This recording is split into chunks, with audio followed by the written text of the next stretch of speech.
Hello and good evening to you. Thank you so much for joining me tonight. My name is Solomon Nizangi Shams. I hope you can see me. I'm so sorry. Today I am out of my usual location. That is my home. I'm somewhere out in Cape Town. Actually, I'm somewhere out in Cape Town. I wish I can show you the view from where I am now. Great view across the low road from me is Hillsong Church. The sky, the skyline of Cape Town. So, where are you watching from? Please tell me where you're watching from, and thank you so much for joining me as we await and get so many other people. Um, coming up. Yeah, I see quite a lot of people coming up. I hope you had a great Sunday.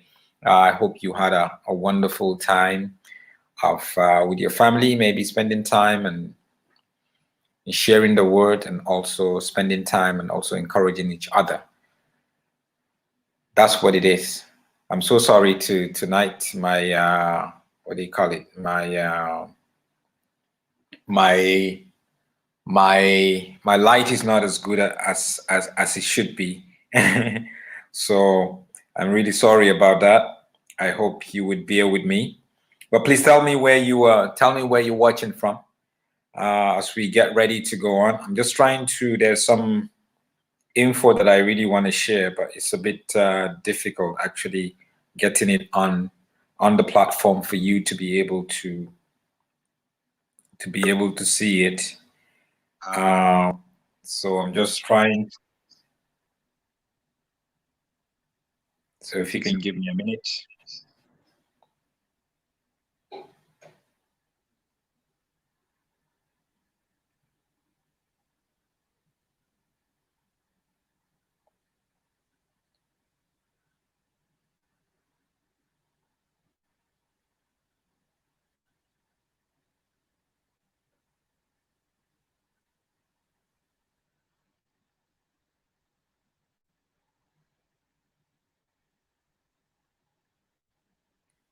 Okay.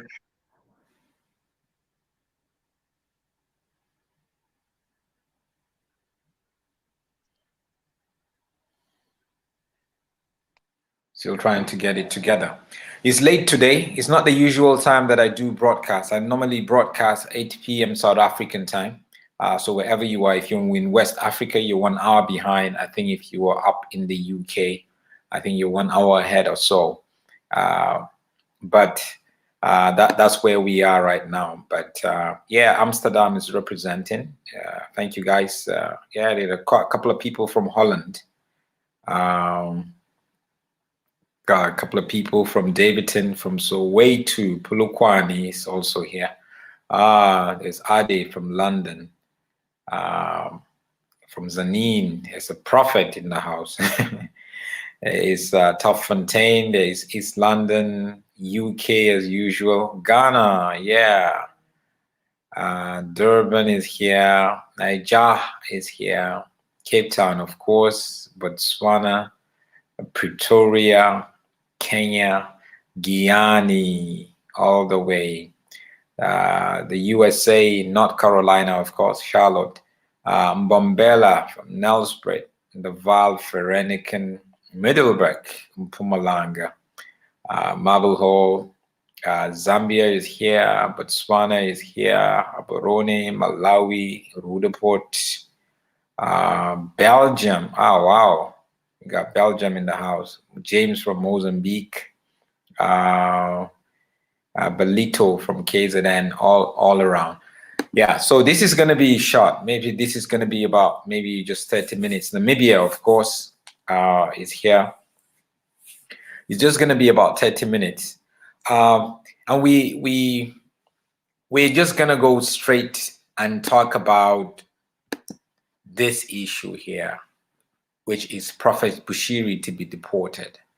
Now, we all know what had happened to Prophet Bushiri recently. He was arrested with his wife about a week, I think, tomorrow.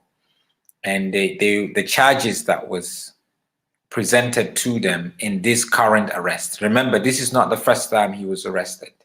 You know, he had been initially arrested last year for money laundering and also for not disclosing certain financial statements. So it was basically financial crime that he was arrested in the first place.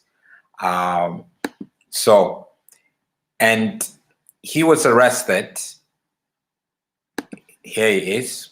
So he was arrested, and we know that he was arrested and with his wife. And a lot of people would always be wondering, why do you arrest? They call him the prophet. I don't call him prophet. You know, why do you arrest Bushiri with his wife? Why don't you just arrest him alone? So, guys, it doesn't work like that. You cannot arrest him alone because he's in business with his wife. So whatever business documentation you have or you see that has to do with his business, his wife is inclusive. So they are the directors of the business. So they basically control the business. So whether she is fully involved in the business or not fully involved in the business, but by virtue of the fact that she is the director, she is responsible for any question that the police, that the authorities may want to know. And if there is any sort of contravention, the authorities would not just take him alone, they would take the both of them. And that was what they did in the first place last year. So next year in July, there's going to begin a trial for that set of atrocities that happened. So now he was arrested last week, totally on a different level. If you haven't watched the last video that I made around, you know, the investment schemes and how it worked, and how I actually forgot, you know, I should have actually put that there. Maybe I would check for it and put it out here, just to show you a proof of somebody who actually paid money into this investment scheme and never got his money back. And that is the main reason why Bushiri and his wife are being arrested right now. They ran a pyramid scheme, the investment scheme. You put in money, they promise you profit, 600% profit after 60 days. You can put in 200,000, 300,000 rand, and people put in money. And most of the people, if not all of the people that put in the money, were members of his church. And it was his pastors, his people that ran the scheme, right?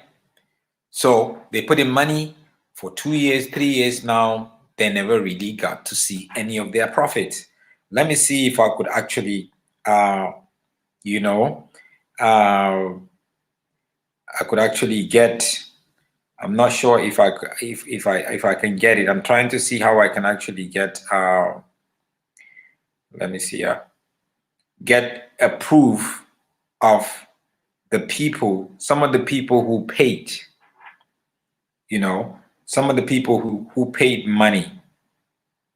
They paid money into this MCS investment, and that's what it's called, MCS investment. Because I think you need to, yeah, I think you need to see this.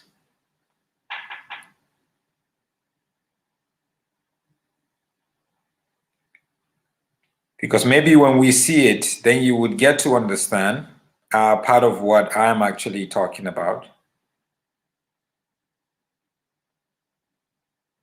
What is going on here?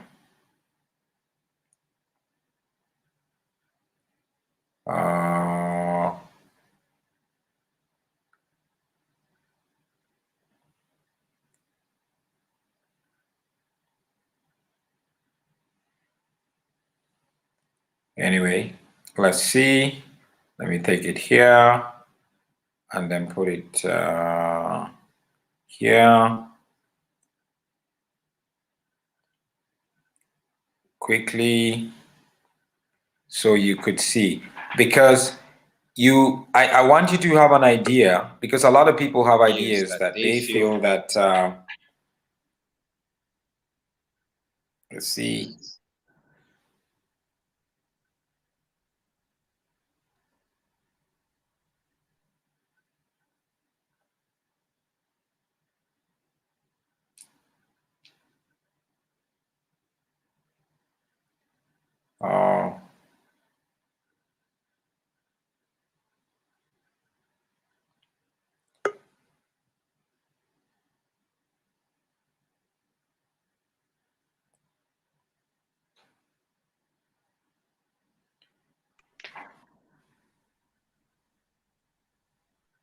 You have to forgive me. I wasn't totally ready because I just arrived Cape Town this evening. So this is I'm not sure you're going to be able to see these clearly. Let me just take this off. I'm not sure you're going to be able to see this clearly, but this is a proof of payment. Somebody who paid 20,000 rand, and this was paid to MCS, which is Measure Chain Solutions. Method of payment is EFT, and it was paid on the 4th of April 2018. 20,000 rand. This is just one of the so many proofs that I have. Some people paid 300,000 rand, 100,000 rand, and you can see MCS there. It's actually the other way. I should have flipped it for you to be able to see it.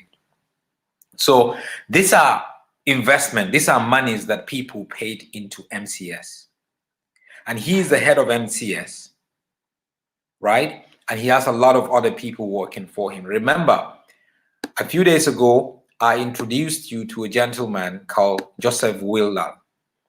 And this is Joseph. He was the one, he was the brain behind Bushiri's businesses in Forex and investment pyramid schemes. He was the brain behind it. But then he fell out with Bushiri, so they parted ways. But Bushiri continued. He was the other guy that was actually first arrested. His wife was arrested at home. This guy was arrested at the airport, at the OR Tambo International Airport in Johannesburg. He was allegedly about to evade the police. He was just about to leave the country, to skip the country, and he's in detention right now. He's only gonna be appearing in court on Friday. Is it Friday, which is the 30th, to be able to see if he can get bail, him and his wife. So you would not see him appear with Bushiri because they were arrested 2 different times, So what happened? Now they put in this money, and now they have been complaining to the police. People lost money and all that. So remember the charges against him. The charges against him are for money laundering and theft. These were the charges that were against him. Money laundering and theft. So theft, he stole people's money. Money laundering, he laundered money. He took money out of South Africa illegally. He took money out of the country illegally. Now, until a few days ago, when the Department of Home Affairs, for those of you guys who are in Holland, Ghana, Belgium, the USA, I would have to break it down for you just so you could understand the way the immigration and the way the law, the authorities work here. So now the Department of Home Affairs here handles anything immigration and birth and deaths and people coming into the country and all that kind of stuff. So when he appeared in court, they actually were trying to say, look, we want to make sure that he doesn't get bailed. So we want to say that his documentation is not okay. But then the court says, no, that has to wait until he pleads, until they get over this case. That the other case, the first case, which was the first one for money laundering. So which is going to be next year. So right now, the Department of Home Affairs is actually appealing just so his immigration status, the fact that there are a lot of irregularities in his immigration status and his wife, not just him, that should be included in the charge. So now if he's included in this second charge, which he is in jail right now for, then it's going to be it's not possible for him to get bail. Because first, it's going to be a flight risk. How do you give bail to somebody who is in the country illegally? He's in the country illegally? What do you mean, Solomon? Let me read some stuff for you. Right?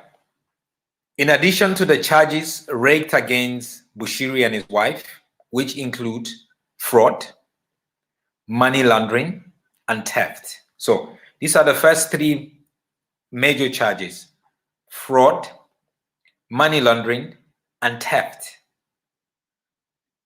So now the fourth accusation is for contravening certain provisions of South Africa's Immigration Act. That's the fourth one.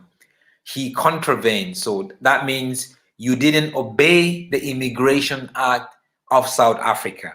Because you are a non-South African, you have to obey the Immigration Act in South Africa. So here, the Department of Home Affairs officials who had actually served him notice, because initially they had served him a notice and they said, look, we have discovered that your permanent residencies, your papers that allows you to stay in South Africa were actually fraudulent. You have 30 days to explain why it's that way. Okay? You have 30 days. So in addition to that, they said you have 30 days. So these notices were actually served to them right from February and March last year. So that was against the first charge, which was money laundering, right?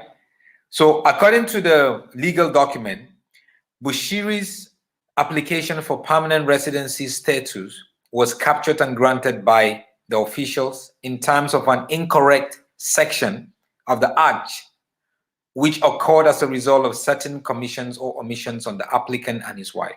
So here is the deal. In South Africa, for you to get what we call permanent residency, you have to spend 5 years married to a South African, or you have to say 5 years working or in business. After 5 years, you apply for permanent residency.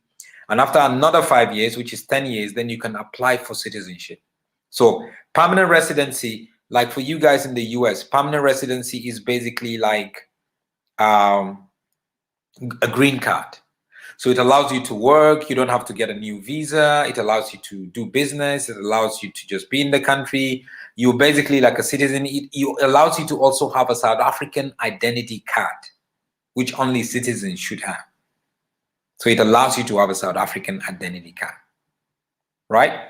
So now they're saying his permanent residency's application was incorrect. It was given in the incorrect section.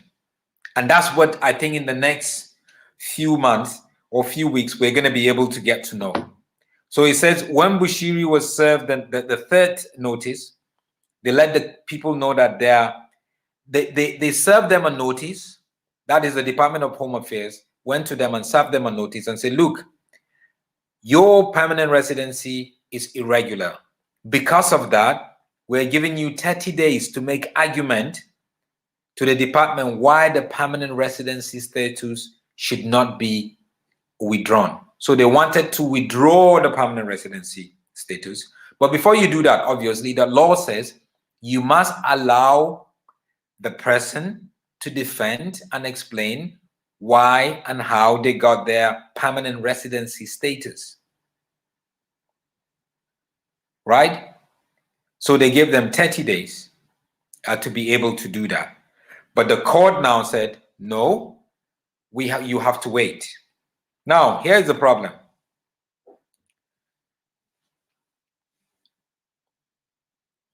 The people that actually, there are certain people, Home Affairs officials that were suspended. Yes, they were suspended. And they're the ones that actually sent him those documentation, but they were suspended for other reasons.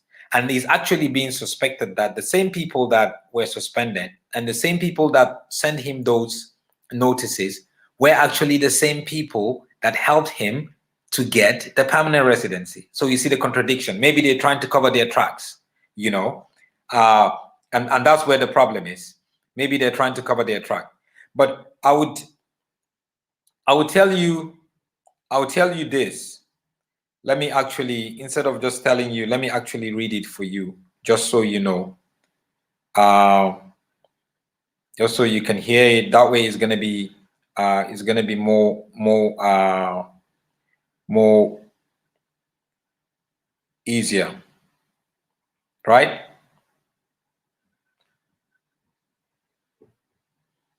So there was a statement that was made by the Minister of Home Affairs in South Africa, South Africa's Minister of Home Affairs. Now, for the Minister of Home Affairs to come out and make these statements, indeed, it shows that even if you're not suspecting that Bushiri and his wife did something wrong when it comes to their immigration, then you now know the seriousness of this case. Because the Home Affairs Minister of South Africa came out and says Bushiri and Mary had visited South Africa for the first time in 2009, right? Follow the dates. First time they visited South Africa, 2009, together, right? And understand the kind of visa they had. They had visitor's visa. So you come into the country, you have visitor's visa. Now, he said, upon their arrival, Bushiri registered companies and started conducting business. Now, that is not allowed. So right there, he broke the law. I've been in this country for over 10 years, right? At one point, my visa was a missionary visa, which was visitor's visa to do missionary work, because that was what I came into the country to do. First, I was a student before I became a missionary. So I knew there was no way I could get a job. So for me to go get a job using a visitor's visa, I'll be breaking the law. Now, what Bushiri did was the visitor's visa, he went and registered companies and opened businesses. Now, he's not supposed to do that. Visitor's visa does not allow you to conduct businesses, does not allow you to open businesses and do business, because it's a visitor's visa. There are requirements around it, right? So he says with the visitor's visa, they now, started companies conducting businesses, and this is not allowed in terms of visitor's visa and immigration law. And that is a chargeable offense. So right there, in 2009, when they came in with visitor's visa, and he registered companies and started conducting businesses, it was wrong and illegal. Illegally, the immigration law does not allow you to do that. So that is a chargeable offense. That's one. So when Bushiri applied for permanent residency, so now he applied for permanent residency.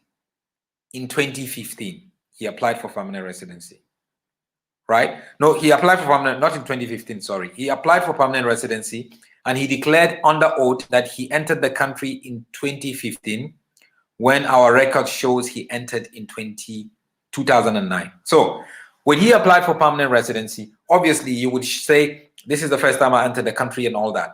And when he applied, he said the first time he entered the country was 2015. But remember, I told you, the first time they came in, according to the records that the Home Affairs had, is 2009 with his wife. They came in with a visitor's visa. So right there, that's a lie. So I'm telling you all this. This is not based on some journalist investigation or some people saying whatever. No, no. These are records that are there, kept. And this is the Minister of South Africa's Home Affairs Department saying this. So this is not something that I know they should go and investigate. No, it's there. So he said that's Bushiri's issue. And then, so for you to apply for permanent residency and then you declared that you first came into the country in 2015, when you actually first came into the country in 2009, there's a problem there. And that in itself might push, the Department of Home Affairs, after investigation, to withdraw your permanent residency. And once your permanent residency is withdrawn, you're deported. Deportation. Deportation. So there are two things that he's broken now. First one, you came with a visitor's visa, you registered businesses, started doing business. Illegal. I don't care if you see other people doing it, it's illegal. I couldn't do that myself. I've been married for going 8 years now. When you're married to a South African, after 5 years, you get permanent residency. You apply for permanent residency. I was just slow. I didn't even want to apply for permanent residency because I carry a Nigerian passport. I still carry a Nigerian passport. I'm not a South African citizen. I don't even have South African permanent residency. Right? I don't have that. I'm not in a hurry. I mean, I love the fact that I'm Nigerian. You know, my wife is always like, no, you have to do that and all that. So I just recently applied. You know, and you can only apply that after 5 years. Or of being married to somebody, or 5 years of working in South Africa legally, or doing business legally, not with a visitor's visa. If you have a visitor's visa, you cannot change after 5 years to permanent residency. No, it doesn't work that way. So that's Bushiri. How about Mary, his wife? Well, Mary, remember I said in 2009, they came into the country together with Bushiri with a visitor's visa. And then she re-entered the country in 2012. So between 2009, when she first came into the country, she had a visitor's visa. And then 3 years later, in 2012, she came back again, but then she had a permanent residency. She had a permanent residence visa, but you cannot get a permanent residence visa if you don't live in the country. And it takes 5 years for you to get permanent residence visa. But remember, this is 2009 when she first came with Bushiri, visitor's visa. And then 2012, she came back. Now she has a permanent residence visa. And here is the twist. Now, the permanent residence visa that she provided was given to her in 1997. Long before she entered the country. And you know what the minister said? That is fraudulent. So you first came into the country in 2009, right? With a visitor's visa. And then you came back 3 years later in 2012 with a permanent residency visa that was given in it was given in 1997. 97. How did that happen? Well, you first came to South Africa in 2009. But your permanent residence, when you came back the second time in 2012, you were showing a permanent residence permit that is actually was given to you in 1997. 1997. So it was given to you like 12 years earlier, before you even came to South Africa for the first time in 2009 with a visitor's visa. So if you had a permanent residence visa in 1997, why did you now use a visitor's visa in 2009? So that in itself, in the words of the minister, that is totally fraudulent. And you know what? Once you cannot prove anything, once Bushiri cannot prove why he is saying that he first came into this country, you know, in 2015, when actually he first came to the country in 2009. If he cannot prove why he started business and registered businesses and started businesses with a visitor's visa when he's not supposed to, it's a straight up deportation. That's why I said Bushiri to be deported. This is just a matter of time. Now, I'm not telling you stuff that of course he's in court and he's going to be in court and he's going to fight it and all that kind of stuff, you know, and all that kind of stuff, and it's going to happen. They're going to fight it. They're going to try to bring explanation and all that kind of stuff, and this is actually going to make it difficult for them to get bail. They're going to be applying for bail tomorrow, and I think by Thursday, Friday, they're supposed to get a bail hearing. But you see, immigration issues are very serious issues. You know the guy called Pastor Timothy Omotosho. He allegedly, in South Africa here, abused young girls. So many of them. He was running a church. He has a music group and girls. You know, I know a lot of the girls. I investigated him. The police called me. I made my statement and all that kind of stuff. He's in prison going 4 years now. been trying to get bailed. He's still trying to get bail. I know what? They said, how do we give this guy bail? Because we discovered that the way he got his permit to stay in South Africa was illegal. Not because the permit was illegal, but because one of the hospital documentation that he submitted as part of his application was fraudulent. He never went to the hospital to do the medical checkup to get that. Somebody just sat down somewhere and wrote it and signed and gave it. There was no record of, okay, he did this medical examination. Where are the records? No records. And these are serious offenses. A lot of you guys may think these are just easy, whatever. No, it doesn't work like that. These are serious offenses. These are serious offenses. And there are a lot of, other African pastors or other pastors from outside South Africa that are in South Africa that are using fraudulent permits. Some of them came in with visitors visa, but they're running churches. You're not supposed to run churches when you have visitors visa. You're supposed to register. Some pastors from Zimbabwe and Malawi, there are a lot of pastors from Malawi that are with Bushiri's church that don't even have permits. They only have passports. By virtue of the fact that they are from Southern Africa, they can come into South Africa for 30 days.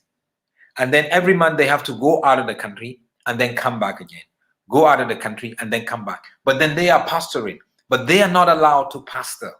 So a lot of Bushiri's pastors that are Malawians and Zambians, they're not even supposed to be pastoring.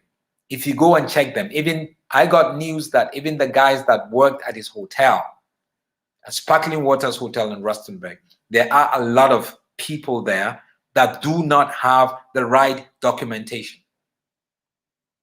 They are from the Southern African region, so obviously you're allowed to go into any other Southern African country for 30 days, right? And they come in and now they have a job, they're being paid. You know why? Because they're not paying tax.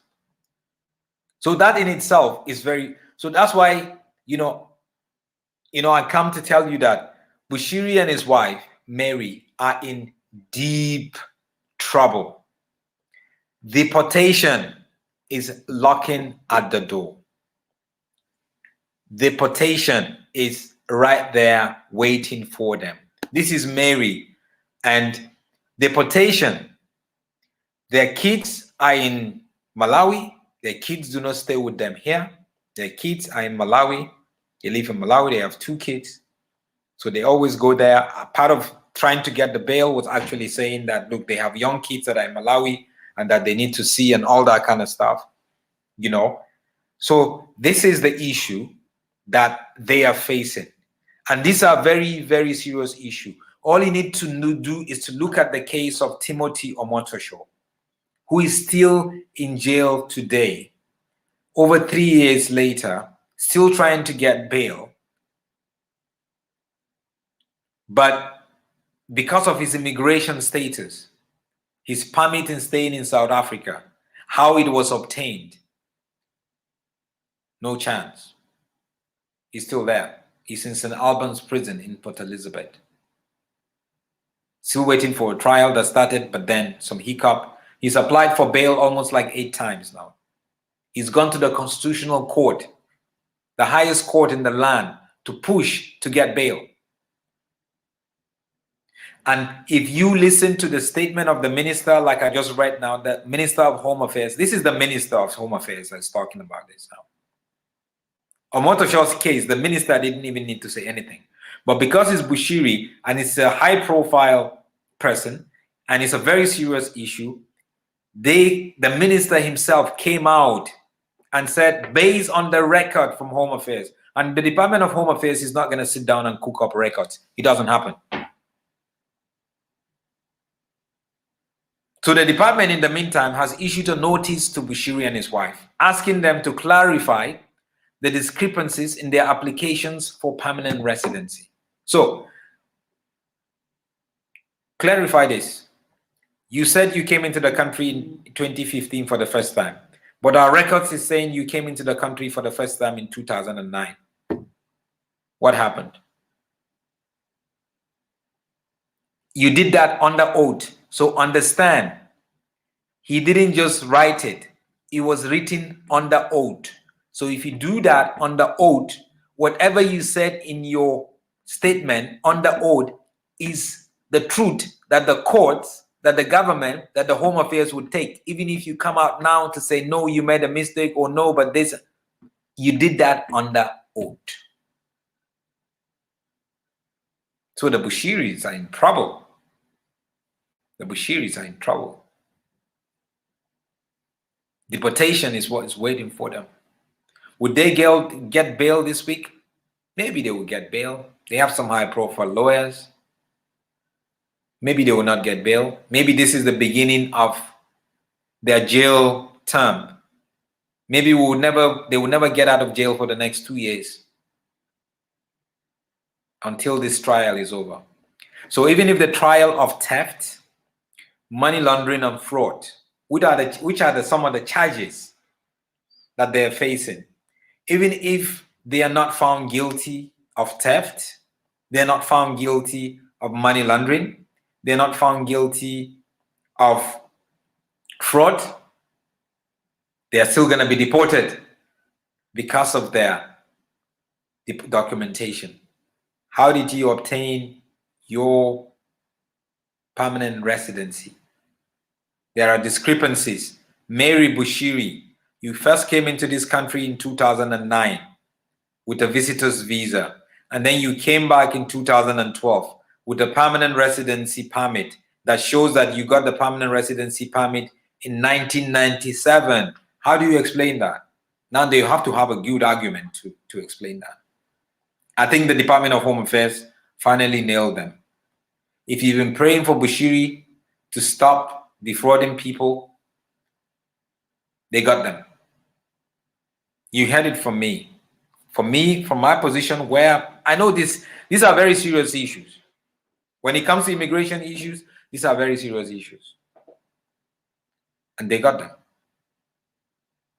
They get them. They have the money to fight.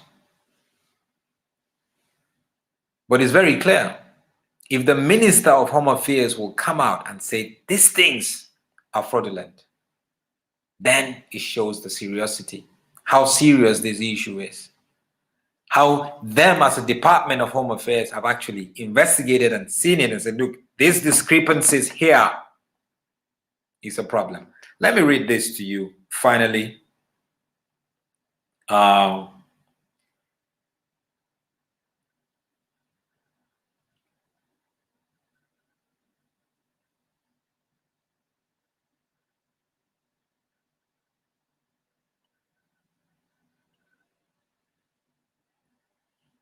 Let me just read this to you. Now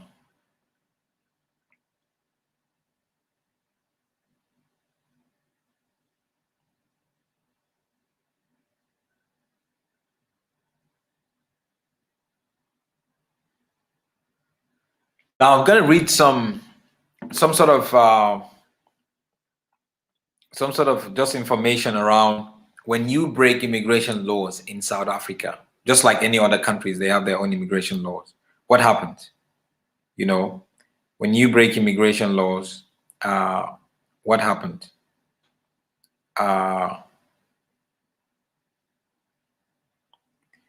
Now,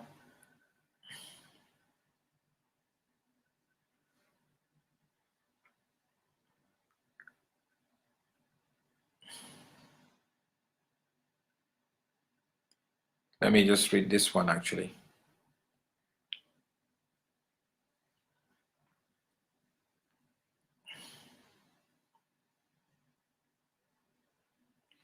Now it says that, now here is what it says, you know, what deportation is and when can somebody be deported according to South African law, right? So in South Africa, deportation is the procedure performed by the Department of Home Affairs causing an illegal foreigner to leave the Republic involuntarily or under detention in the terms of the Immigration Act. Typically, this person is returned to their country of origin. If a foreign national does not have legal stay in South Africa, they must leave the country. Otherwise, they can be arrested, detained, and be deported as set out by sections 32 and 34 of the Immigration Act. Right? So, I'll read this part again, where it says,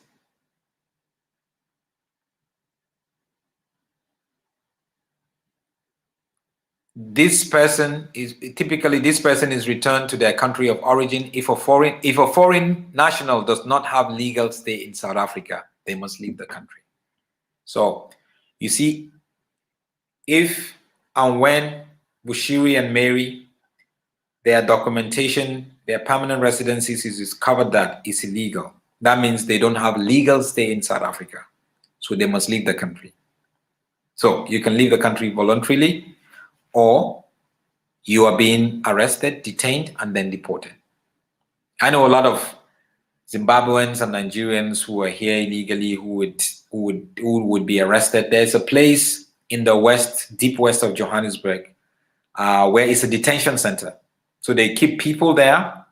Once they get arrested, if they're here illegally, they keep them there, getting ready for deportation. Right? They put them there for some time. They get ready for deportation. Now, if you as a foreign national does not have legal stay in the country, if you don't have legal stay in South Africa, that's what's going to happen to you. And based on what I have seen and based on what I've investigated, for Mary's documentation, coming in with a visitor's visa in 2009, and then coming back again in 2012 with a permanent residency that was issued in 1997, there's a problem there that would show that she's in the country illegally. For Bushiri coming into the country in 2009 and then coming back and saying in your affidavit under oath that no, the first time you came into the country was 2015. So you lied. And then when you first came, you had a visitor's visa. You set up a business and you were conducting business, which that permit does not allow you to. So I would be the happiest person when Mary and Bushiri goes down. I'll be the happiest person. I've been praying for this for so long. And you see, because the Bible says in 2 Timothy chapter 2, verse 15, do your best to present yourself to God as one approved, a worker who does not need to be ashamed, and who correctly handles the word of truth. And correctly handle the word of truth. Now, Bushiri is really a prophet of God. Did he handle the word of truth appropriately? What is the word of truth? The word of truth is the word of Jesus and how we should conduct ourselves and how we can show that we have character, how we can live in truth. But you can't say you live in truth when your documentation shows that you don't live in truth. So do your best to present yourself to God as one approved. Can they go to God? Can I go to God as one approved with somebody, being someone who has all these baggages? And I'm not saying we don't make mistakes. We do make mistakes. But for you to sit down and craft and write stuff under oath, lying, that's not a mistake. That's criminal. And like the minister said, that's a chargeable offense. So they're going to charge them. Once they cannot prove that, they're going to charge them. And then they're going to revoke their permits. And then they're going to become illegal aliens in South Africa. And then they have to be deported. But all this was done in the name of Christ Jesus, in the name of the gospel. That's the sad part of it. In the name of running a church, a ministry. That's the sad part of it. I'll be so happy to see the back of this couple out of South Africa. They have defrauded so many people. I know so many people that have lost money. I know so many people that have been brainwashed. I know people that were there. They were attacking me over the years. I've been talking about this for so many years. He has taken me to court so many times.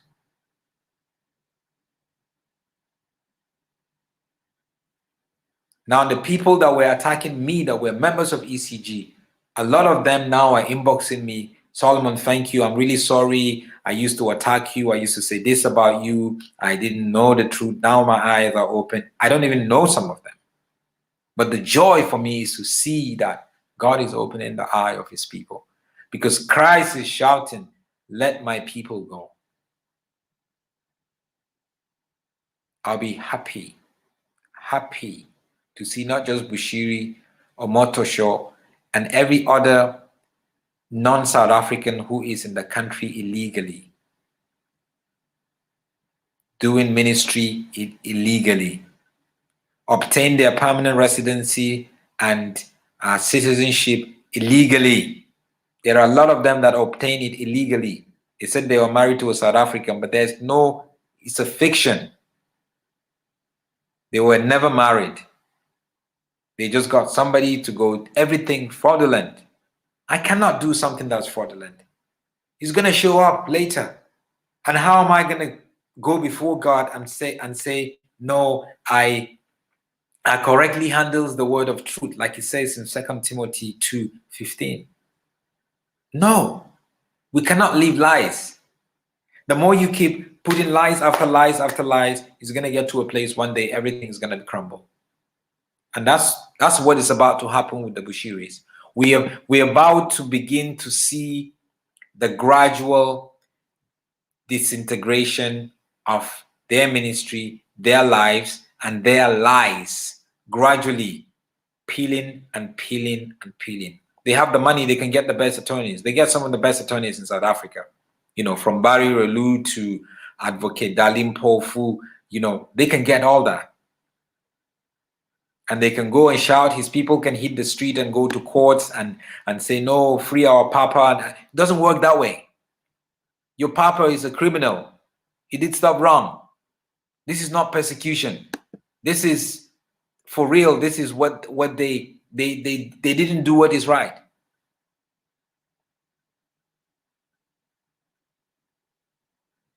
You know, a lot of people have tried. There are people that have, even because I'm vocal about certain things, there is a group of pastors, South Africans, and people that said, no, they want to take me to the government so they would deport me. They want the government to deport me because I've been talking about some men of God, or I've been exposing certain things, or I've been saying stuff. Now, how do you think? You think anybody that wants me deported, it shows that you do not know the constitution of your country. I am not in this country illegally. I've been in this country for over 10 years. I've never been in this country illegally. Go and check. I've never been, I don't do illegal. I've been in this country. So they will go, no, they want to go on. And I was like, this, you guys, you didn't sit down and ask yourself, what does the Constitution say about legal stay and illegal stay? You didn't take the time to go and investigate. Does Solomon has legal stay or not? Now, until you go do that, anything you say is you're just blowing, you know, hot nothing. Yes, I admit there are a lot of pastors and non-South Africans who are in this country illegally, who has passports that are illegal. They marry South Africans, but then they were not married. Their permanent residencies illegal, visas illegal. Some of them come here just to marry a South African. Once they get a permanent residency or a passport, they leave the woman. Meanwhile, they have a wife back home. And some of them are pastors. Some of them are pastors.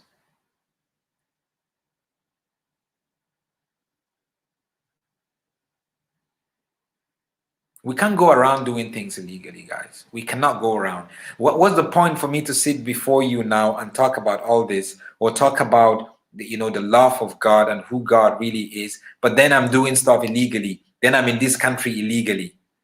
You know?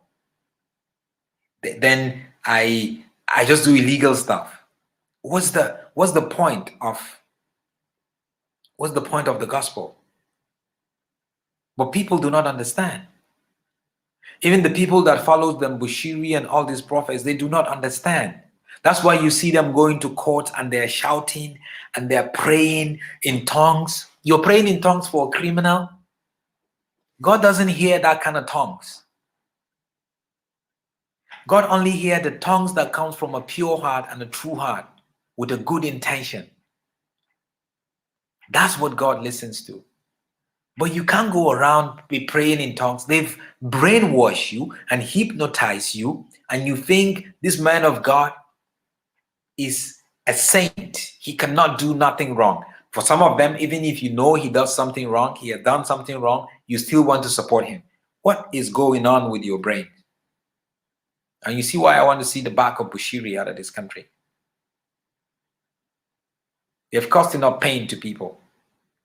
Like, enough is enough. You can't keep just going on and on and on and on. They brainwash people. At least we got Omotosho down. Omotosho is down, he's in prison. So he's sort of like disabled. Alf Lukau, he's run out of the country.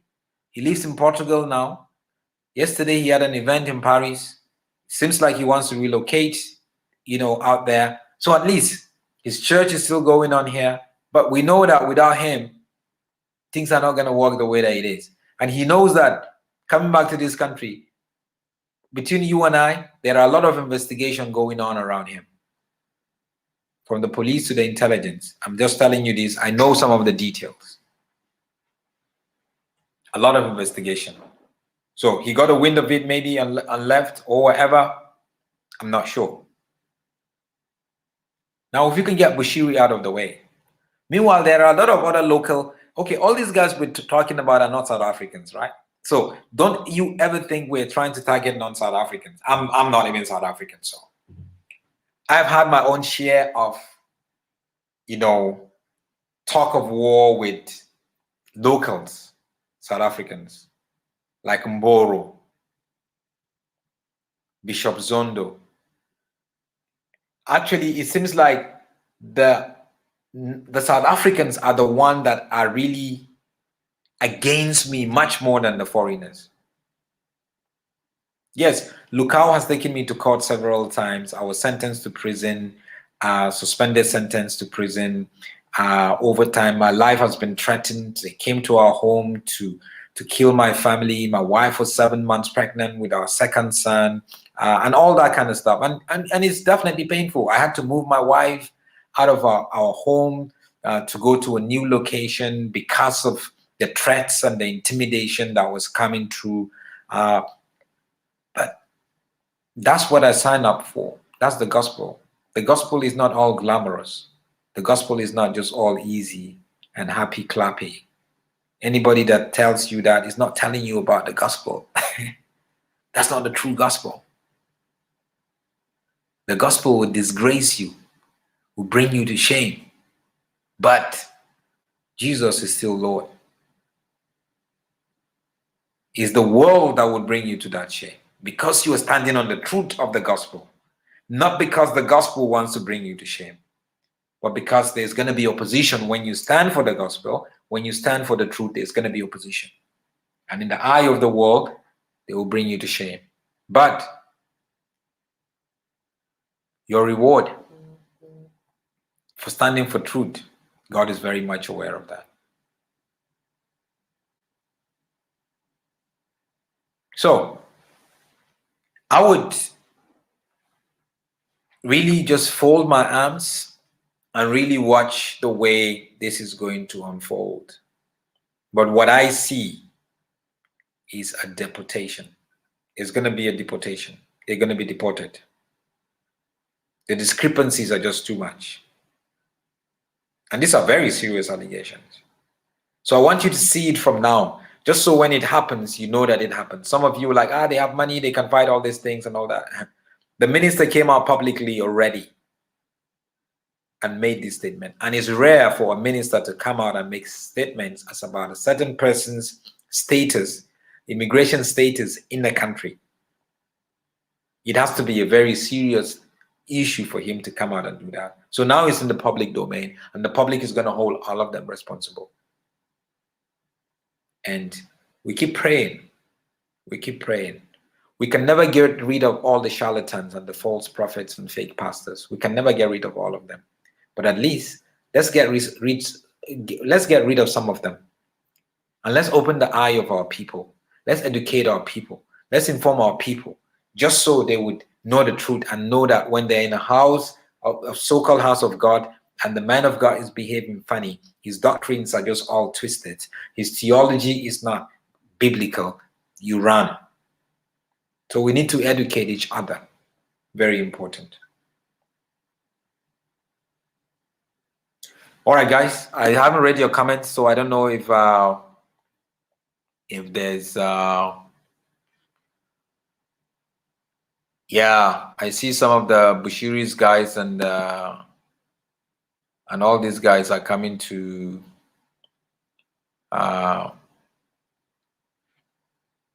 they coming to this, attacking me here. Well, and in conclusion, I just want to say, if Bushiri is found guilty of money laundering or fraud or theft, and also found guilty that their papers are irregular, they're not going to be deported immediately. They have to serve their terms. If they are sentenced to 7 years, they serve the 7 years, and after the 7 years, they get deported. That's how it works. So you get your sentence, and then you serve it. After you finish serving it, then you get deported. That's how it works.